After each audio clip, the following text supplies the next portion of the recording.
The gun wasn't what terrified Nyla most. It was the cold calculation in Shin Woo-jin's eyes as he positioned himself between her son and the 3 armed men who'd just kicked down her apartment door. "Get Caleb to the bathroom," he said quietly, never taking his eyes off the intruders. "Lock the door, don't come out until I tell you."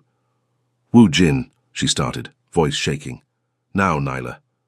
3 weeks ago, she'd saved a dying stranger's life without thinking twice. Now that stranger's son, a man she'd stupidly, impossibly fallen in love with, might die protecting her from enemies she'd never known existed. How had a simple act of kindness led to this? The fluorescent lights of Atlanta Memorial Hospital had been Nyla Bennett's reality for the past 14 hours. Her feet ached in her nurse's clogs, her scrubs stuck to her back with dried sweat, and she had exactly 23 minutes to finish charting, clock out, and pick up Caleb from the daycare before they charged her the late fee she absolutely could not afford. "Nyla!" Maria, the ER charge nurse, rushed toward her with that expression, the one that meant Nyla's carefully timed exit was about to be derailed. "We need you." "Maria, I've been here since 6 a.m. I have to get Caleb." "It's Mr. Shin, the elderly Korean gentleman in Bay 7. Maria's voice dropped. "He's crashing, massive internal bleeding. We need AB negative blood immediately, and we're completely out. Blood bank won't have any for at least 45 minutes. He doesn't have 45 minutes. Nyla's stomach dropped. She'd helped admit Mr. Shin earlier that shift, a dignified man in his 70s who'd been brought in after a car accident. He'd smiled at her despite obvious pain, had called her dear girl in accented English when she'd adjusted his pillow. "What about other hospitals?" Nyla asked, already knowing the answer. "We've called everyone. There's a shortage citywide." Maria grabbed her arm. "Nyla, you're AB negative. I checked your employee file." The rarest blood type, less than 1% of the population. Nyla had donated twice before in her life. Once in college, once after Caleb was born. Both times, she'd felt lightheaded for hours afterward. She glanced at the clock. 6:37 p.m. If she donated now, she'd definitely be late. The daycare charged $15 for every 15 minutes after 7 o'clock. Money she didn't have. Not with 3 months of rent sitting unpaid on her kitchen counter, not with Caleb's medical bills from his pneumonia last year still crushing her finances. But when she closed her eyes, she saw Mr. Shin's kind face, saw the way he'd held his phone earlier, staring at the lock screen. A photo of him with a younger man, both smiling at some formal event. Someone loved him. Someone was probably terrified right now, waiting for news. "How much do you need?" Nyla heard herself ask. 2 units, maybe 3.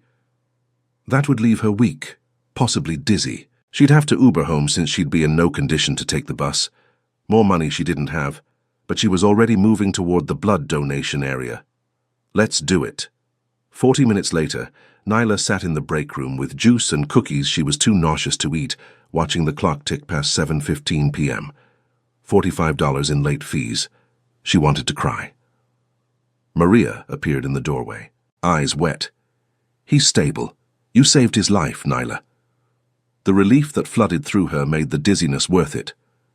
"Can I see him?" "He's unconscious, but yes. His son just arrived. Flew in from a business meeting. He's with him now." Nyla stood carefully, testing her balance. She just wanted to see Mr. Shin one more time, make sure he was truly okay, then get to Caleb. Bay 7's curtain was partially open. Through it, she saw Mr. Shin lying peacefully, monitors beeping steadily. And beside him, holding his father's hand with devastating gentleness, sat the most striking man Nyla had ever seen. He was Korean, probably mid-30s, with sharp aristocratic features that could have been carved from marble, black hair styled perfectly back from his face. He wore a charcoal suit that probably cost more than Nyla's car. The jacket discarded over the chair, crisp white shirt with the top 4 buttons undone, revealing a muscular chest and... Nyla's breath caught. A delicate tattoo of Korean script ran vertically along the side of his neck. Small, elegant characters that somehow made him look both dangerous and artistic. As if sensing her presence, his head turned. Eyes met hers, dark, intense, bottomless. For a moment neither moved. Then he stood in one fluid motion, all controlled power and unconscious authority. Even the way he moved spoke of someone used to command, to being obeyed without question. "You're the nurse," he said. His English was perfect, accent barely noticeable. His voice was low, quiet, but it carried that particular quality that made you listen. "They told me what you did. I'm just glad he's stable," Nyla said softly. "Your father seems like a good man." Something flickered across his face, surprise, maybe, that she'd spoken to him like a person rather than with the deference she suspected he usually received. "He is." He took a step closer, and Nyla noticed he was tall, at least 6 feet. "The doctor said you gave 3 units, that you stayed an extra hour after your shift, that you have a son waiting." Heat crept up Nyla's cheeks. Anyone would have done the same. No. The word was flat, certain. They wouldn't have. He studied her with unnerving intensity, as if cataloguing every detail. "What's your name?" "Nyla Bennett." "Nyla," he repeated, and the way her name sounded in his voice did something strange to her pulse. "I'm Shin Woo-jin, and I owe you a debt I can never adequately repay." "You don't owe me anything," Nyla said automatically. "I'm just happy I could help. Now, if you'll excuse me, I really need to. At least let me cover the cost of your donation. Medical expenses, transportation home, lost wages from staying late." "No." Nyla's voice was firmer than she intended. "Really, I don't want anything. Just take care of your father." She turned to leave before he could argue, before the temptation of accepting money she desperately needed could override her pride. "Nyla Bennett." His voice stopped her at the curtain. When she looked back, his expression was unreadable, but his eyes held something that felt like a promise. "I don't forget kindness, and I don't like leaving debts unpaid." Something in his tone sent a shiver down her spine. Not fear exactly, but awareness. This was a man accustomed to getting what he wanted. A man who played by his own rules. But Nyla had her own rules too. And accepting money from strangers, no matter how beautiful or intense, wasn't one of them. "Then consider it a gift," she said quietly. "No debt, no obligation, just one person helping another." She slipped through the curtain before he could respond, before the weight of his stare could pin her in place any longer. If she'd turned back, she would have seen Shin Woo-jin standing motionless, watching her retreat with an expression that hadn't crossed his face in years. Fascination. Nyla paid the $60 late fee without complaint, hugged Caleb tight enough to make him squirm, and took the bus home in a dizzy haze. She didn't think about the mysterious, intense Shin Woo-jin again, or at least she tried not to. 3 weeks later, he would walk back into her life, and this time, he wouldn't let her walk away. "Mommy, there's a really fancy car outside Miss Rose's store." Nyla glanced up from the grocery list she was mentally calculating, trying to figure out which items she could skip this week. Caleb pressed his face against the window of their favorite corner bodega, breath fogging the glass. "Fancy how?" Nyla asked absently, weighing whether they truly needed fresh fruit or if the canned peaches would suffice. "Like movie fancy, big and black and shiny, and there's a man—" Caleb's eyes went wide. "He's looking at us, Mommy." Something in her son's tone made Nyla look up. Through the window she saw it, a sleek black Mercedes S-Class that absolutely did not belong in this neighborhood. And leaning against it, arms crossed, watching their building with patient intensity, was Shin Woo-jin. 3 weeks. She hadn't seen or heard from him in 3 weeks. She'd convinced herself that strange encounter at the hospital had been a one-time thing, that whatever debt he'd felt was forgotten. Apparently she'd been wrong. "Stay here with Miss Rosa," Nyla told Caleb, handing him $2. "Pick out a candy bar. I'll be right back." Outside, the October evening air was crisp. Woo-jin straightened as she approached, and she noticed he'd dressed down, relatively. Dark jeans, black Henley, leather jacket. But there was nothing casual about the way he moved, the coiled readiness in his posture, or the way 2 large men in suits stood at discreet distances, clearly security. "Mr. Shin," Nyla said carefully, "this is a surprise." "I've been looking for you," he said simply. "The hospital wouldn't give me your address, privacy laws. It took my people 2 weeks to find you." His people. The phrase sent a small warning bell ringing in her head. "Why?" Nyla asked. "I told you you don't owe me anything. And I told you I don't leave debts unpaid." He reached into his jacket, pulled out an envelope. Your late fee from the daycare that night. Your Uber home. Replacement for the wages you lost and a donation to cover the medical costs of your blood donation. Nyla didn't take the envelope. How do you know about the late fee? I make it my business to know things. No apology in his tone, just fact. That's... Nyla searched for the right word. Invasive. And unnecessary. I don't want your money. Something flickered in his eyes. Surprise again, like she kept doing the unexpected. Most people would take the money and thank me. I'm not most people. Nyla crossed her arms, aware she was standing in worn jeans and a Target clearance sweater, facing down a man who radiated wealth and power. And I meant what I said at the hospital. It was a gift, not a transaction. In my culture, Wu Jin said quietly, saving a life creates a debt of honor. Yiri, weary.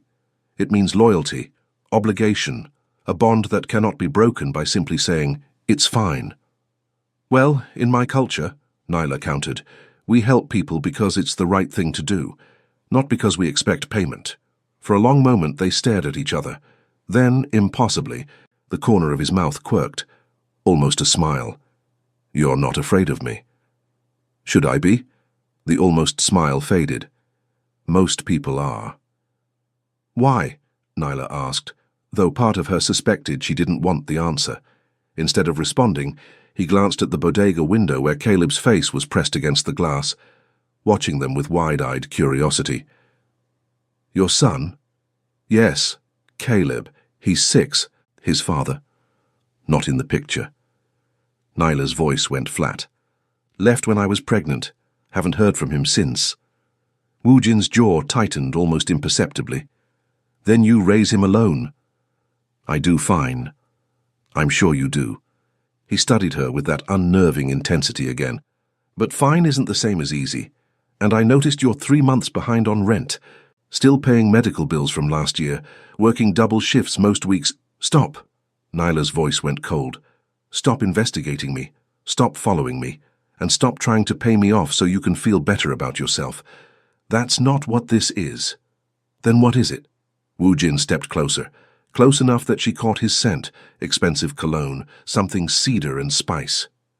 It's gratitude. It's respect. It's... He paused as if the next words were foreign. It's wanting to help someone who helped me when they had no reason to.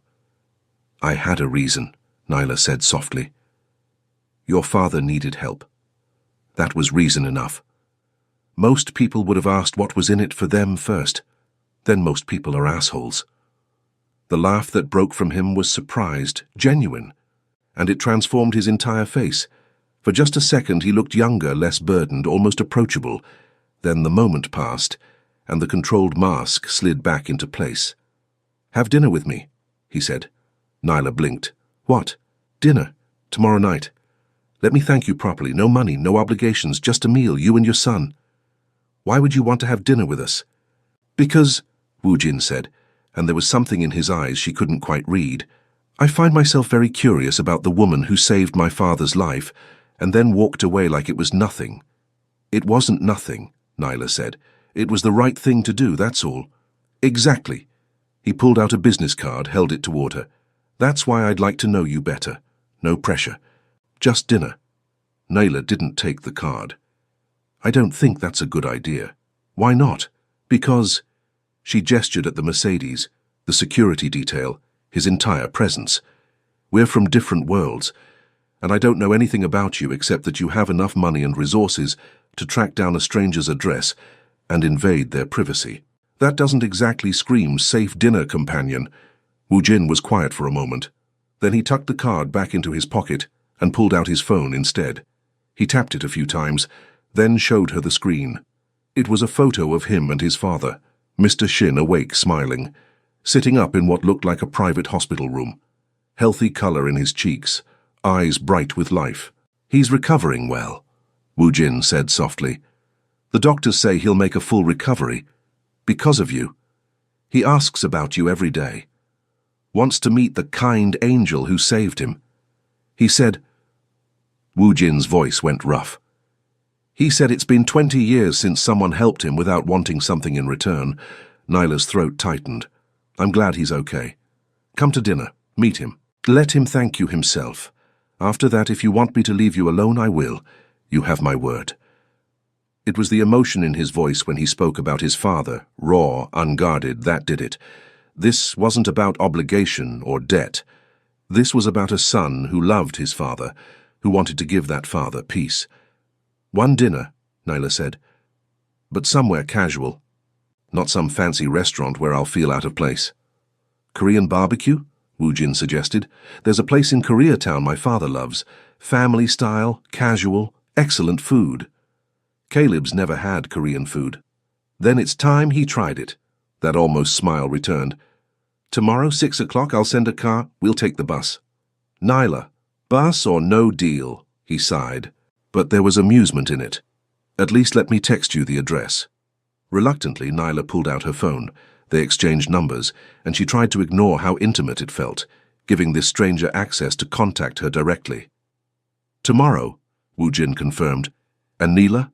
Thank you. For the blood, for agreeing to dinner, for—" He hesitated. "For not treating me like everyone else does." "How does everyone else treat you?"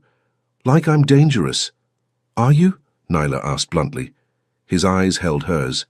"Yes," he said quietly, "but never to people who don't deserve it." He climbed into the Mercedes before she could process that answer. The car pulled away smoothly, security detail following in a second vehicle. Neela stood on the sidewalk, heart racing, wondering what she'd just agreed to. Inside the bodega, Caleb pressed his face harder against the glass, chocolate bar forgotten, watching his mother with questions already forming. And across the city, in the penthouse office of an upscale art gallery that served as the legitimate face of his empire, Shin Woo-jin sat in the darkness and admitted something to himself. He'd lied. This wasn't about repaying a debt anymore.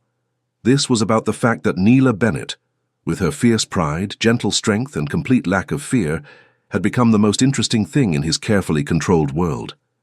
And Shin Woo-jin never walked away from things that interested him. Not until he fully understood them, or possessed them completely. The Korean barbecue restaurant was nothing like Nyla expected. No white tablecloths or pretentious ambiance, just warm lighting, the sizzle of meat on grills, laughter from packed tables, and the rich smell of sesame and garlic. Caleb gripped her hand tightly as they entered, eyes wide at the unfamiliar sights and sounds. "Nyla!" Mr. Shin's voice carried across the restaurant. He stood from a corner booth, arms open, looking healthier than she'd seen him at the hospital.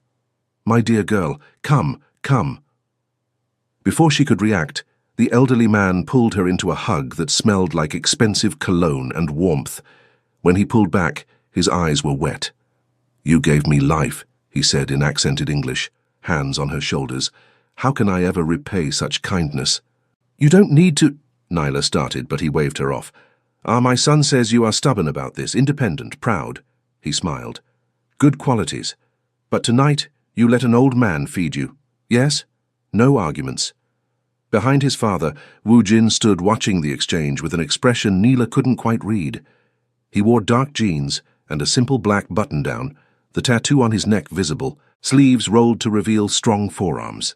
"Hi," Caleb said suddenly, looking up at Woo-jin with open curiosity. "You're really tall. Are you a basketball player?" Woo-jin's lips twitched. "No, just tall." "Oh." Caleb considered this. "My mom says you helped us, thank you." Something soft crossed Woo-jin's face. "Your mom helped my father. I'm the one who should be thanking her." "That's what she said you'd say," Caleb announced. "She said you feel like you owe us, but really nobody owes anybody, because that's what good people do. They help." Woo-jin's eyes found Nyla's over Caleb's head. "Your mother sounds very wise."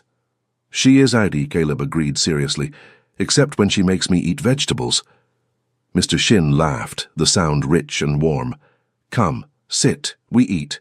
We talk, we become friends, yes?" Dinner was, not what Nyla expected. Mr. Shin ordered enough food for 10 people, insisted on grilling meat himself, told stories about Woo-jin's childhood that made his son scowl and Nyla laugh. Caleb, after initial hesitation, devoured everything put in front of him, declaring Korean barbecue the best food ever. Woo-jin watched more than he spoke, but Neela felt his attention like a physical thing. Every time she laughed at one of Mr. Shin's stories, every time she helped Caleb with his chopsticks, every time she smiled, she felt those dark eyes tracking the movement, cataloguing, learning. "Your son is well-mannered," Mr. Shin observed, as Caleb carefully wrapped meat in lettuce per his instruction. "You raised him well alone. Not easy." "We manage," Nyla said. "His father, he does not help send money." "Dad!" Wu Jin's voice was sharp.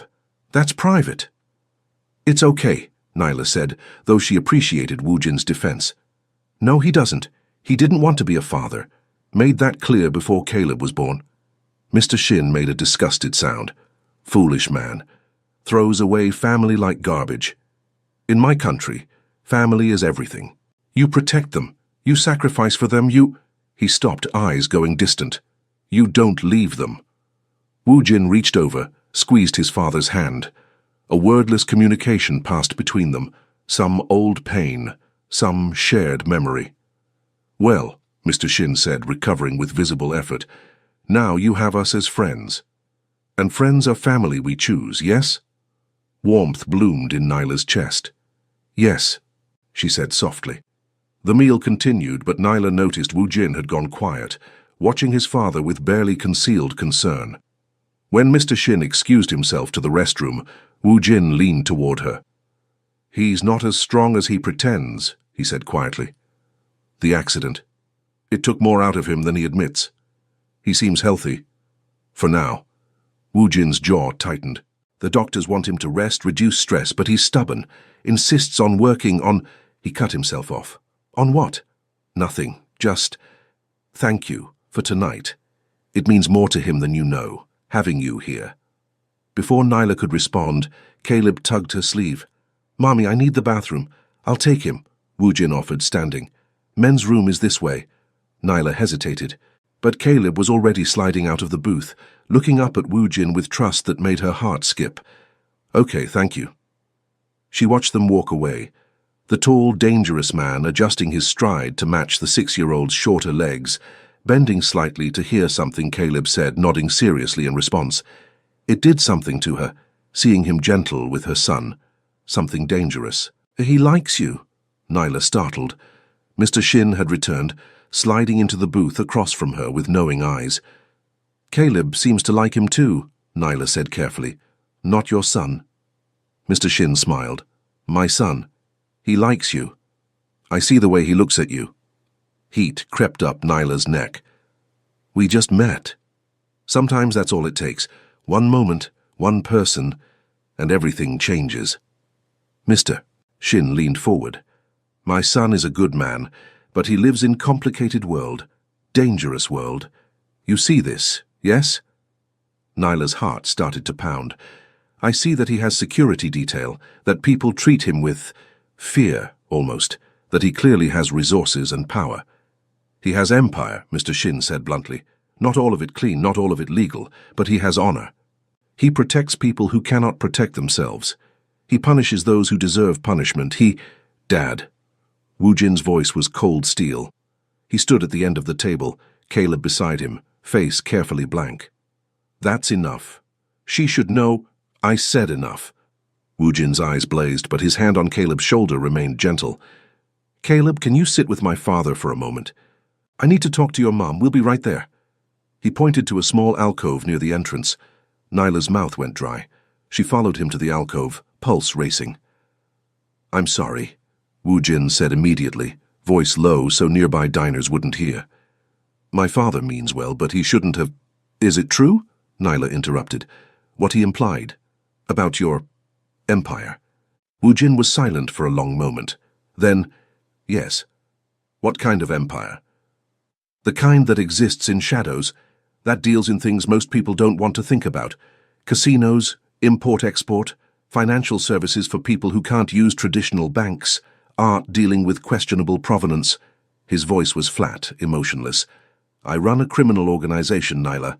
A sophisticated one, a mostly non-violent one, but criminal nonetheless." Nyla's breath left her lungs. "You're telling me you're—" "What? The mob?" "Korean organized crime is different from the Italian mob you see in movies, but essentially, yes." And you're telling me this why? To scare me off? Because you deserve honesty, Wu Jin said, and his eyes held hers with burning intensity. Because I won't lie to you. And because if you want to walk away right now, take your son and never see me again, I won't stop you. No one will bother you. You'll be safe. You have my word. Nyla's mind raced. Everything made sense now. The security, the resources, the way people moved around him with deference and fear. The controlled danger that radiated from him like heat. She should run. Should grab Caleb and leave and never look back. But she thought of Mr. Shin's warm hug, his gentle eyes, his genuine affection. She thought of how Wu Jin had been respectful, honest, had defended her privacy even while investigating her. She thought of the gentleness in his face when he spoke about his father. I need you to promise me something, Nyla heard herself say. Wu Jin went very still. Anything. That you'll never bring that world into my son's life, never put him in danger. Whatever this is between us, friendship, gratitude, whatever, it doesn't touch Caleb. He stays safe, always. He will, Wu Jin said with absolute certainty. I swear it. On my father's life, on everything I value. Your son will never be touched by my world. Then I'm not running, Nyla said, surprising herself. Yet. Something blazed in his eyes. Hope, relief, want. Nyla, but I need to understand something first. Why? Why risk telling me? Why not just let me think you're a wealthy businessman and keep the truth hidden? Wu Jin stepped closer, close enough that she could see gold flecks in his dark eyes. Because I want to know you. And I want you to know me. Not the mask I wear for the world. The real me. His voice dropped. And because 3 weeks ago, you looked at me like I was just a man. Not a boss. Not someone to fear or obey or manipulate. Just a man. Do you know how rare that is? I still see you that way, Nyla whispered. Even now? Knowing what I am? She studied him, the sharp beauty of his face, the tattoo curling along his neck, the intensity in his eyes that promised he could be very dangerous if pushed, but also the gentleness she'd seen with his father, with Caleb, the vulnerability in his voice when he spoke about debt and honor and wanting to be known. I see a man who loves his father, Nyla said softly, who keeps his word, who's honest even when lying would be easier, who's dangerous, yes, but who chooses not to be, at least not with people who don't deserve it. You sound like you're trying to convince yourself. Maybe I am. Nyla took a shaky breath. This is crazy. I should run. But you won't. Not a question. Not yet, she repeated. Wu Jin's hand came up, hesitated an inch from her face, then fell. Can I see you again? Not because of debt or obligation, because I want to. Because I haven't been able to stop thinking about you since the hospital. Nyla's heart hammered. Wu Jin. Say yes, he said quietly. Say yes, and I'll leave you alone for the rest of tonight so you can think, so you can decide if I'm worth the risk. But say yes to giving me a chance, just one. She should say no, should protect herself, protect Caleb, protect the quiet life they'd built. Instead, she heard herself whisper, yes. His eyes closed briefly, like she'd given him something precious. Thank you. They returned to the table. The rest of the meal was lighter, easier, but Nyla felt the weight of everything unspoken between them, felt his eyes on her when he thought she wasn't looking, felt her own awareness of him like electricity on her skin. When they finally left, bellies full and Caleb half asleep, Mr. Shin hugged her again. You are good woman, he said. Good mother. Good heart. My son needs someone like you. Dad, Wu Jin sighed, but his father ignored him. You think about it, Mr. Shin told Nyla. Think about giving old man's foolish son a chance. He will surprise you. Wu Jin walked them to the bus stop despite Nyla's protests. Caleb dozed against her side on the bench, and for a moment she and Wu Jin just stood in the autumn evening, not speaking. I meant what I said. Wu Jin finally broke the silence. About keeping Caleb safe, about being honest with you, about wanting to know you. I know. Will you let me? Nyla looked up at him. This beautiful, dangerous man who looked at her like she was something precious and rare. I don't know yet. Ask me again when I've had time to think. Fair enough. He pulled out his phone. But while you're thinking, I'm having someone come fix your apartment's broken heater, pay your overdue rent, and— Wu Jin. It's not charity, he said firmly. It's me being selfish. I can't stand the thought of you or Caleb being cold this winter, of you being evicted, of you suffering when I have resources to help. Let me do this, please. That's not fair. I know. He didn't sound sorry, but I also know you won't accept money directly, so I'm just going to handle things. You can be mad at me later. The bus approached, and Nyla gently woke Caleb. This isn't over, she warned. I'm counting on it, Wu Jin said softly. As the bus pulled away, Nyla looked back to see him standing under the streetlight, watching until they disappeared from view. And across the city, in a nondescript office building, a rival organization's lieutenant looked at surveillance photos of Nyla Bennett and Shin Wu Jin at dinner. Well, he said to his boss, looks like the Ice King has a weakness after all. His boss smiled coldly. Good. Weaknesses can be exploited. Start watching her, all the time, and when the moment's right. We take her. We take everything he loves, starting with the woman foolish enough to get close to him. Nyla noticed the car following her on Thursday. Black sedan, tinted windows, always 3 cars back. She told herself she was paranoid, that knowing about Wu Jin's world had made her jumpy. Then she noticed it again Friday, and Saturday. Sunday morning, she called the number Wu Jin had texted her from. He answered on the first ring. Nyla. Just her name, but the way he said it, warm, pleased, wanting, made her stomach flip. There's a car following me, she said without preamble. Black sedan, has been for days. Silence then. Where are you? Home. Why? Stay there. Lock the doors. Don't open them for anyone except me. I'm coming now. He hung up before she could argue. 20 minutes later, her doorbell rang. Through the peephole, she saw Wu Jin and 2 large men in suits. She opened the door. Wu Jin swept in, eyes scanning her small apartment like he was memorizing every exit and vulnerability. Caleb? At my mother's for the weekend? Nyla crossed her arms. What's going on? The car following you. Describe it. She did. Wu Jin's jaw went tight. He turned to one of his men. Park family colors? The man nodded grimly. Fuck, Wu Jin said quietly. Then to Nyla, you need to come with me. Now, pack a bag for a few days. Excuse me? The Park family is a rival organization. If they're watching you, it's because they know you're— He hesitated. Important to me, which makes you a target. Nyla's blood went cold. A target? Wu Jin, I told you. I know what you told me, and I swore Caleb would be safe. He is. Your mother's building has security, and I've already sent men to watch them discreetly, but you're exposed here. You need protection until I handle this. Handle this how? By making it very clear that touching you means war. His voice went cold, dangerous, by reminding everyone why people fear the Shin family. This was the man his father had hinted at, the crime boss, the one who built an empire through power and fear. I can't just leave, Nyla protested. I have work tomorrow, responsibilities. Your life is more important than work. Wu Jin stepped closer, hands coming to her shoulders. Nyla, please.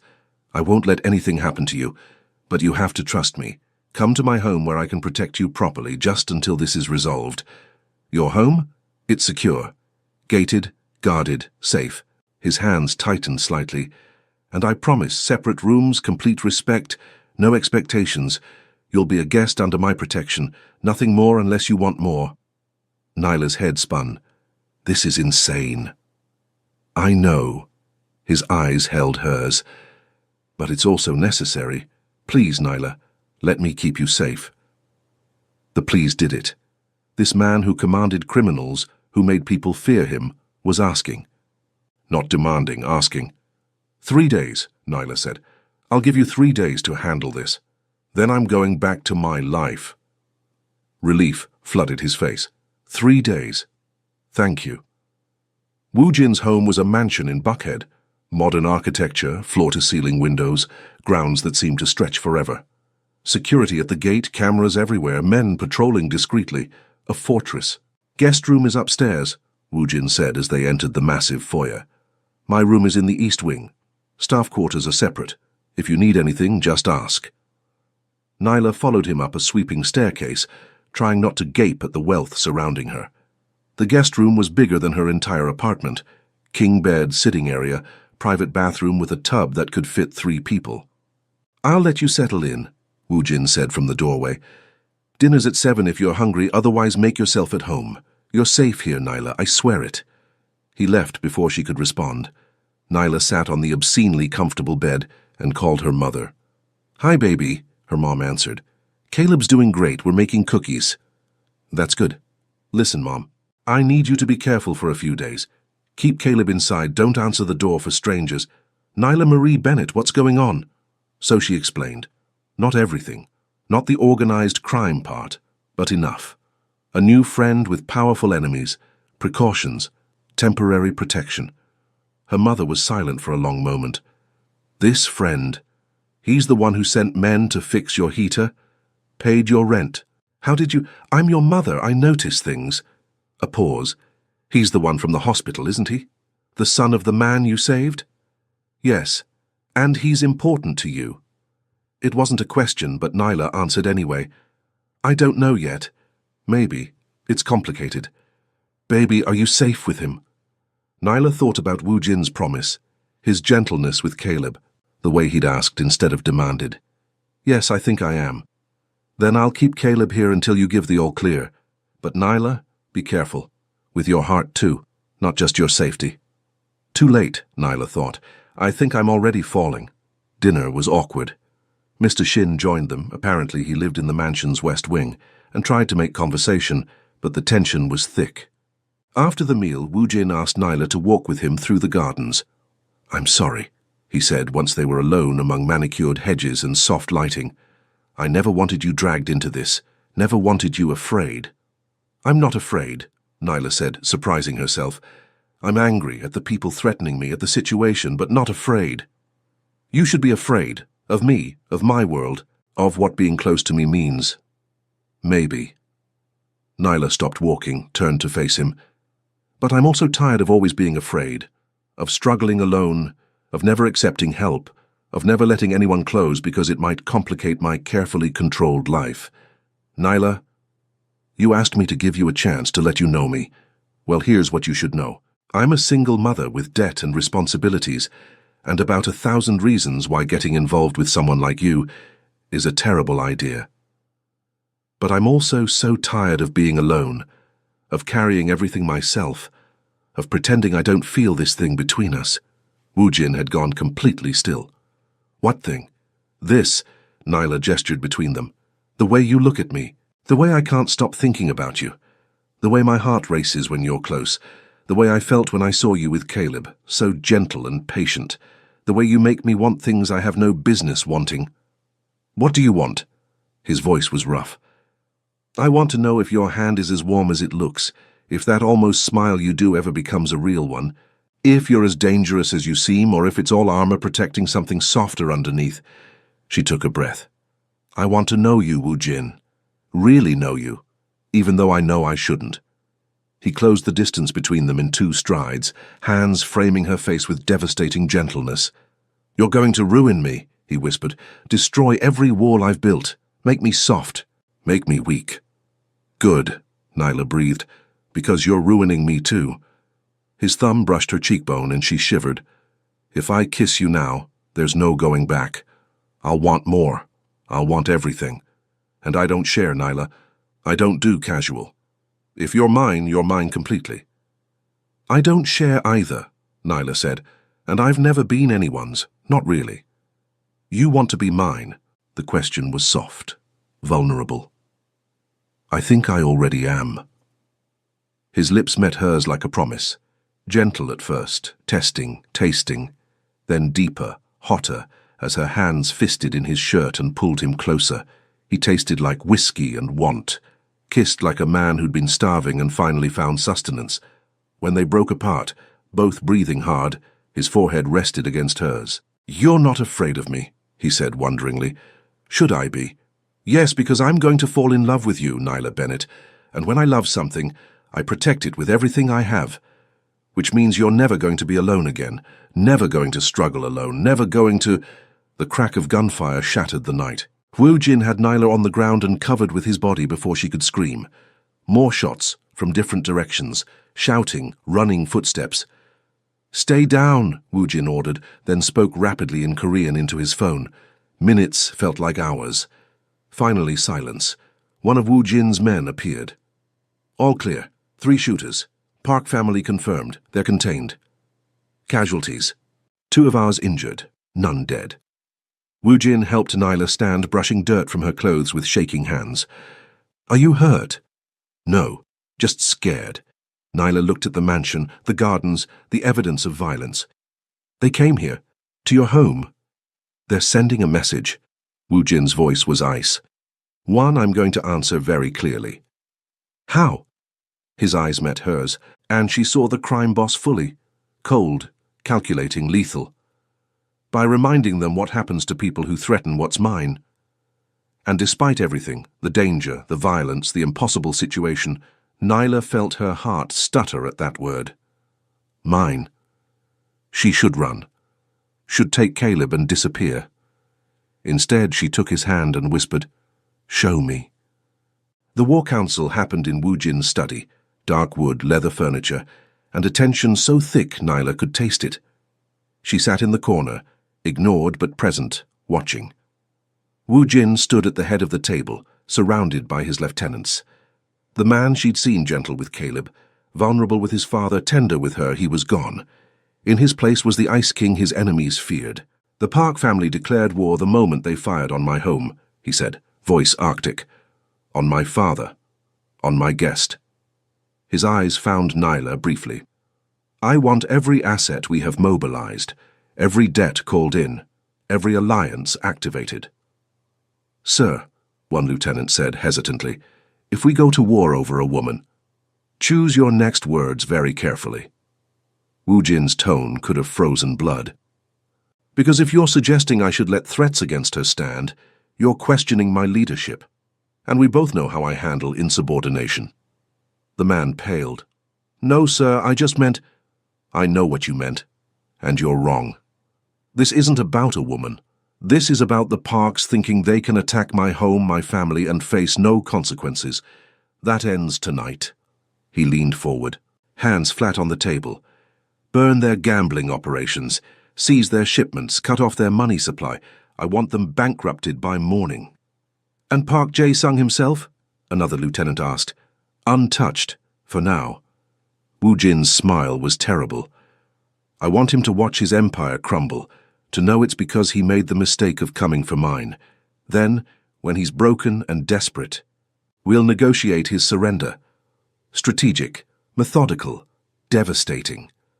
Nyla watched him command with absolute authority, saw hardened criminals defer to him without question, and understood truly for the first time what he was. A king in a shadow kingdom. The meeting dispersed. Wu Jin approached her slowly, and she saw the moment he shifted, the Ice King receding, the man returning. "You should hate me now," he said quietly. "Why?" "Because you just saw what I really am, a criminal, a man who solves problems with force and fear, a man who protects what he values," Nyla interrupted, "who keeps his word, who just started a war to keep me safe. You don't sound horrified, and I should be." Nyla stood, moved closer. "But I keep thinking about what you said in the garden, about being yours, about never being alone again. Nyla, is it still true? Even now? Even after you've seen that I'm trouble, that knowing me brings danger?" His hands framed her face. "Especially now, you think a little danger scares me? I've been in danger my whole life. But you're the first good thing I've wanted that wasn't about power or control or empire. You're just you, pure and kind and brave and mine." "Then keep me safe," Nyla whispered. "End this. And when it's over, we'll figure out what this is. What we are." "I already know what we are." His forehead touched hers. "You're the woman I'm going to love, and I'm the man who's going to spend the rest of his life proving I deserve that love." Before she could respond, his phone buzzed. He checked it, jaw tightening. The Parks took the bait. They're moving their remaining assets to a warehouse in the port. We're going to hit them there, end this tonight. I'm coming with you. Absolutely not. Wu Jin... No. His voice was firm. You stay here. My father will stay with you, and there's security everywhere. You'll be safe. I won't risk you. And if something happens to you, it won't. You can't promise that. Then promise me something, Wu Jin said quietly. If the worst happens, if I don't come back, promise you'll let my father help you. That you won't shut everyone out and go back to struggling alone. Promise. Tears burned Nyla's eyes. Don't talk like that. Promise? I promise, but you're coming back. You have to. He kissed her then, deep, desperate, like a man going to war. Wait for me, he breathed against her lips. I'll come back. For you. For Caleb. For the life I want to build with you. Then he was gone. 3 hours. The longest 3 hours of Nyla's life. She paced the living room while Mr. Shin sat calmly sipping tea, occasionally commenting on her anxiety with gentle amusement. He will be fine, the old man assured her. My son always comes home. How can you be so calm? Because I raised him to be smart, not just strong, to think before acting, to value life, even his own. Mr. Shin smiled. And because I see in his eyes what I saw in my own when I met his mother. Love, real love. That gives man reason to be careful, to come home. You loved her very much, Nyla said softly, sitting across from him. More than life. When she died. His eyes went distant. I became cold, focused only on business, on building empire for my son. I lost myself in that coldness. Wu Jin grew up in that cold, learned to be ice because his father was ice. He's not ice with me. No. With you, he is fire, passion, life. Mr. Shin reached across, patted her hand. You gave me life with your blood, but you gave my son life with your heart. Thank you. Nyla's phone buzzed. Text from Wu Jin. It's over. Coming home. Wait for me. She nearly sobbed with relief. 20 minutes later, car headlights swept the driveway. Nyla ran to the door, yanked it open. Wu Jin stood on the threshold, suit jacket gone, shirt torn and bloodied, bruise blooming on his jaw. But alive. Whole. Hi, he said softly. Nyla launched herself at him and he caught her easily, arms banding around her waist. You're bleeding, she said against his chest. Not my blood. Mostly. He pulled back to look at her. It's done. The Parks surrendered. They'll leave Atlanta, leave their operations, leave you alone. It's over. What did you do? What I had to. His hand cupped her face. But no one died. My promise to you. About being better, about choosing not to be the monster. I kept it, even tonight, even in war. What happens now? Now you go home. Back to your life. And he took a breath. I'm going to start making changes, real ones. Begin transitioning operations to legitimate businesses, work with the FBI for immunity in exchange for information on worse organizations. Get out of this life, because I meant what I said, Nyla. I want a life with you, a real one, legal, safe, normal. That could take years. I know, which is why I'm not asking you to wait. I'm not asking you for anything except to know that I'm trying, that you inspired me to be better, that even if we don't... Nyla kissed him, cutting off the words. When she pulled back, his eyes were wide. Ask me, she said. What? Ask me to wait. Ask me to give you time. Ask me to be yours while you figure this out. Nyla, you have a son. A life. I can't ask you to put that on hold for... You're not asking, I'm offering. Because Caleb deserves a father figure who's good and protective and teaching him to be brave. Because I deserve a man who looks at me like I'm precious. Because maybe we both deserve a chance at something real, even if it's complicated and messy and takes time. You're sure? His voice was rough. No, Nyla admitted. I'm terrified, but I'm also tired of being safe, of never taking risks, of never believing in anything, so ask me. Wu Jin dropped to his knees in front of her, hands gripping her waist, looking up with everything he felt written across his face. Nyla Bennett, wait for me. Give me time to fix this mess of a life. Let me prove I can be the man you and Caleb deserve. Be mine while I become someone worthy of being yours." "Yes," Nyla whispered. "Yes to all of it." He stood, lifting her with him, spinning until she laughed. Mr. Shin watched from the doorway with tears in his eyes and a smile on his weathered face. Later, after Wu Jin had showered and they sat together on his balcony overlooking the city, Nyla asked the question that had been burning in her mind. "Why me, really? There are women far less complicated, far more suitable for someone like you." Wu Jin was quiet for a long moment. "Then, the night my father was dying, I sat in that hospital thinking about how much I'd sacrificed for power. Relationships, happiness, peace. I'd built an empire but lost my humanity. Then you walked into that bay with 3 units of your own blood in you, exhausted from a double shift, broke enough that staying late cost you money you didn't have. And you did it anyway, saved a stranger with no expectation of reward. You looked at me like I was just a man, not a king, not a criminal, not someone to fear, just a man. And I realized that's who I wanted to be. Just a man. For you," Nyla's throat tightened, "you're more than just a man. With you I'm less than a king." His hand found hers. "And that's all I've ever really wanted." They sat in silence, hands intertwined, and Nyla let herself believe in impossible things, in love that conquered circumstances, in change that started with choice, in a future built on a foundation of kindness. 18 months later, Nyla woke to the smell of coffee and the sound of Caleb's laughter drifting from downstairs. Sunlight streamed through the bedroom windows of the house she and Wu Jin had bought together, nothing as ostentatious as his Buckhead mansion, but a real home in a good neighborhood with a yard where Caleb could play. She found them in the kitchen, Wu Jin at the stove making pancakes, Caleb sitting on the counter helping by eating chocolate chips straight from the bag. "Morning," Wu Jin said, kissing her temple as she slid into his arms. "Coffee's ready." "You're spoiling us," Nyla murmured. "That's the plan." He nodded toward the calendar on the fridge. "Remember, we have the thing tonight." The thing. The charity gala for the Children's Hospital, the legitimate legal charity foundation that Wu Jin now ran full-time. After 18 months of working with the FBI, providing information that had taken down 3 rival organizations and a corrupt police unit, he'd been granted immunity. His assets were frozen during the investigation, then returned when he'd completed the terms of his agreement. He'd liquidated everything even remotely connected to criminal enterprise and invested in legitimate businesses. The art gallery he'd already owned, the restaurant where they'd had their first dinner, and the foundation. He still had power, still had respect.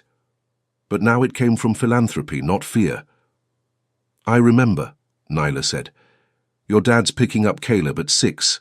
I'm sleeping at Grandpa Shin's," Caleb announced happily. "He says we're going to watch Korean dramas and eat too much candy." "That sounds perfect," Nyla laughed. Later, after breakfast, when Caleb was absorbed in cartoons, Wu Jin pulled Nyla onto the back porch. "I have something for you," he said, reaching into his pocket. "Wu Jin, we said no expensive gifts." "It's not expensive." "Well, it is, but that's not the point." He opened his palm to reveal a simple platinum band with a single diamond. "Nyla Bennett, 18 months ago, you saved my father's life. Then you saved mine. You waited while I fixed my mistakes. You loved me when I didn't deserve it. You gave Caleb the father I desperately wanted to be and gave me a family I never thought I'd have. Marry me. Make it official. Let me spend the rest of my life proving I deserve you." Tears streamed down Nyla's face. "Yes, God, yes." He slid the ring on her finger, kissed her until she was breathless, then rested his forehead against hers. "Thank you," he whispered, "for seeing me, for giving me a chance, for not running when you should have." "Thank you for changing," Nyla replied. "For choosing us, for being brave enough to leave that world behind. I'd do it again in a heartbeat." His hand drifted to her stomach, where a tiny life was growing, unexpected, unplanned, but desperately wanted. For you, for Caleb, for this little one, for the family we're building. From inside the house, Caleb's voice called out, "Mom, Dad, come look." "Dad." The word still made Wu Jin's breath catch every time. They went inside together, Nyla's hand in his, ring glinting in the sunlight, and found Caleb pointing excitedly at the TV where some cartoon character was doing something supposedly amazing. Mr. Shin arrived for a visit an hour later, saw the ring and cried happy tears while pulling them both into a hug. That evening at the gala, Nyla watched Wu Jin work the room, confident, charismatic, respected. But every few minutes his eyes found hers across the crowd, and she saw it. Not the Ice King, not the crime boss. Just a man who'd found redemption in an unexpected place. Who'd learned that the greatest power came not from fear but from love. Who'd traded an empire for a family and never regretted it for a single moment. Later, when they slow danced to the orchestra, Nyla whispered against his chest, "Do you ever miss it? The power, the control, the empire?" "Never," Wu Jin said without hesitation. "I traded a kingdom of shadows for a home filled with light. That's not a sacrifice, that's the best deal I ever made." "I love you," Nyla said. "I know." His smile, the real one, the one reserved only for her, bloomed across his face. "And you saved my life." "No," Nyla corrected softly, echoing his words from long ago. "You saved mine." They swayed together, surrounded by people who'd never know the full story, of blood donations and criminal empires, of danger and redemption, of a single act of kindness that had changed two lives forever. But they knew. And that was enough.